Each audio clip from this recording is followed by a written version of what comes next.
Assalamualaikum warahmatullahi wabarakatuh. Halo teman-teman, jumpa lagi dengan aku Sugianti. Di video kali ini, aku akan ngebahas tentang tutorial TikTok Shop. Nah teman-teman, buat kalian yang belum subscribe channel YouTube aku, yuk jangan lupa di subscribe dan jangan lupa nyalahin loncengnya ya, supaya kalian tetap mendapatkan notifikasi terbaru di channel YouTube aku. Nah teman-teman, buat kalian yang belum menonton tutorial TikTok Shop lainnya, kalian bisa langsung aja cek description box aku, atau kalian bisa langsung ke channel YouTube aku supaya kalian bisa tahu tentang seputar tutorial lainnya. Nah teman-teman, di sini aku mau ngebahas kenapa sih setiap konten yang kadang kita buat atau bahkan yang sudah FYP ternyata itu bisa dihapus TikTok karena beberapa pelanggaran yang nggak kalian tahu. Nah, di sini aku mau kasih tahu kalian beberapa pelanggaran yang nggak boleh dilanggar pada saat kita membuat konten. Nah, teman-teman, aku juga pernah videonya dihapus oleh pihak TikTok. Padahal aku udah capek-capek edit, tapi ternyata aku lalai gitu ya, bahwa itu termasuk pelanggaran gitu. Di sini aku mau kasih tahu pelanggaran apa yang udah aku langgar dan beberapa pelanggaran yang kalian belum tahu. Kalian wajib simak, jangan sampai di skip ya. Di sini pelanggarannya itu tentang pelanggaran panduan komunitas. Ya, di sini nggak bisa lagi kita melihat video yang sudah diupload, tapi aku masih inget kok video yang aku upload itu ada satu link gitu ya. Ternyata itu linknya nggak boleh. Aku pikir hanya link e-commerce atau link marketplace aja yang nggak boleh, tapi link seperti ini juga nggak boleh. Kebetulan aku tentang tutorial BPJS Kesehatan. Jadi ada link BPJS Kesehatan gitu. Nah, di sini kita bisa aja untuk cek panduan komunitasnya. Kita lihat detailnya. Teman-teman, jadi seperti ini, video aku itu sudah dihapus karena video ini melanggar panduan komunitas kami. Jadi alasan pelanggarannya itu kebijakan privasi, data pribadi, dan juga informasi identitas pribadi gitu ya teman-teman. Aku nggak kirim permohonan banding karena memang aku yang salah dan aku yang lalai. Nah teman-teman, di sini aku akan kasih tahu kalian lebih terperinci tentang kenapa video kita bisa dihapus oleh TikTok. Buat kalian jangan sampai lalai seperti aku ya. Di sini aku lanjut aja ke tutorialnya.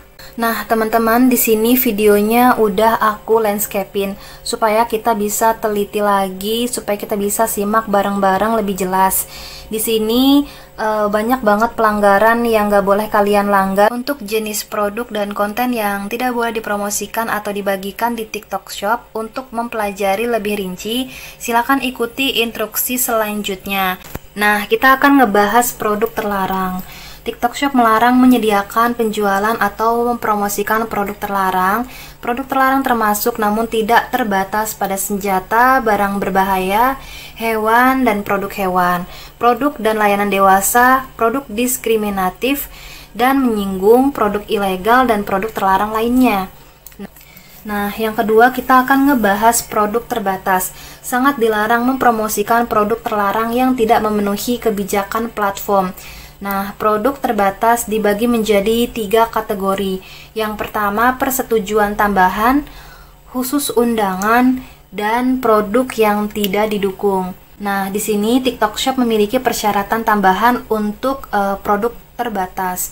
Tanpa persetujuan, maka tidak diizinkan untuk menjual produk kosmetik, pakaian dalam, peralatan medis, dan obat-obatan. Sangatlah penting bagi kreator untuk mengerti pembatasan-pembatasan produk ini. Nah, jadi ketiga kategori ini kalau kalian mendapatkan undangan dan persetujuan tambahan walaupun produknya itu tidak didukung, itu bisa banget kalian jual, gitu ya. Nah, di sini kita lanjut bahas ke produk politik. Sangat dilarang untuk mempromosikan produk yang berkaitan dengan politik. TikTok Shop tidak mendukung promosi tampilan dan penjualan produk yang terkait politik, termasuk konten promosi. Di sini juga ada pelanggaran hak hukum yang sangat dilarang untuk mempromosikan produk yang melanggar hak kekayaan intelektual. Kreator tidak boleh mempublikasikan atau mendistribusikan konten yang melanggar, mendorong, atau memungkinkan pelanggaran terhadap kekayaan intelektual atau hak pribadi orang lain.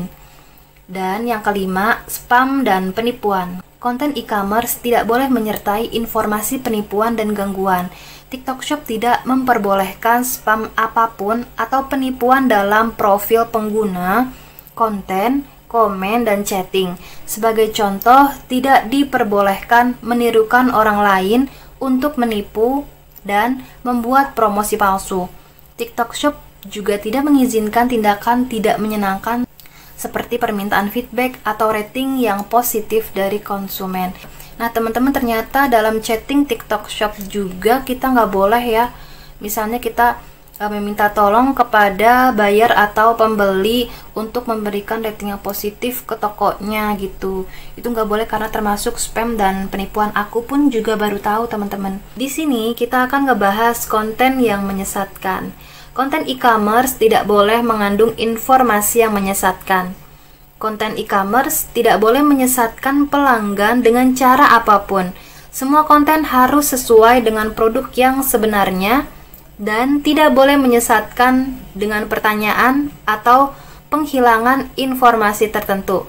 Sebagai contoh, konten produk berisikan kata-kata produk nomor 1 atau 100% alami dan lain sebagainya. Jadi kayak misalnya kita menjual produk herbal yang menjamin kalau misalnya kita minum produk herbal ini kita akan kurus dalam 1 minggu, misalnya kayak gitu. Yang selanjutnya kita akan ngebahas keselamatan anak di bawah umur, minor safety. Di sini konten e-commerce tidak boleh membahayakan anak di bawah usia 18 tahun. Jadi tidak boleh membuat konten yang membujuk anak-anak untuk melakukan pembelian atau meminta orang tua mereka untuk melakukan pembelian produk, konten lain yang mungkin memiliki efek negatif terhadap keselamatan anak yang juga tidak diperbolehkan.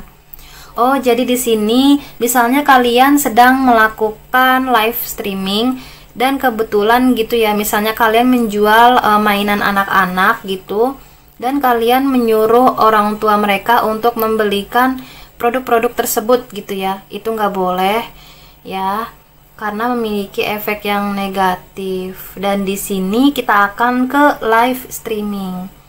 Kreator tidak boleh menggunakan rekaman video yang sudah ada.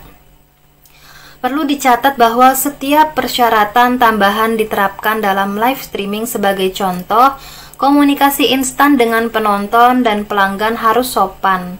Janji mengenai pemberian kupon, diskon, atau jenis promosi lainnya selama live streaming harus benar adanya. Dan tidak diperbolehkan menggunakan video yang direkam sebagai live streaming. Nah teman-teman, di poin 8 ini masih banyak banget kreator atau seller yang curang.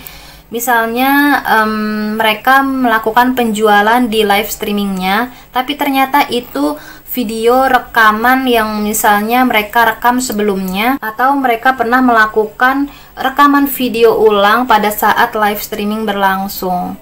Dan juga buat kalian yang sebagai kreator atau seller, jangan pernah kalian gimmick-gimmick gitu ya. Misalnya kalian check out sekian, kalian akan mendapatkan kupon atau mendapatkan diskon atau mendapatkan giveaway yang akan di-spin. Gak boleh iming-iming gitu, kecuali kalau benar adanya. Gak apa-apa kalau benar adanya, kecuali itu gak benar. Jadi jualan di TikTok Shop kita harus benar-benar jujur.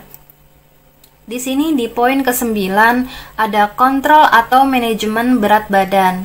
Jadi TikTok Shop tidak mengizinkan untuk mempromosikan produk terkait mengontrol atau mengurangi berat badan dalam konten e-commerce.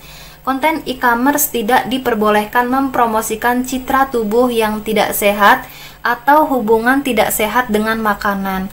Nah, teman-teman, ini lebih cocok ke konten yang misalnya kalian menjual produk pelangsing gitu ya. Dan di sini kita akan ngebahas ke poin 10. Konten sensasional dan mengejutkan.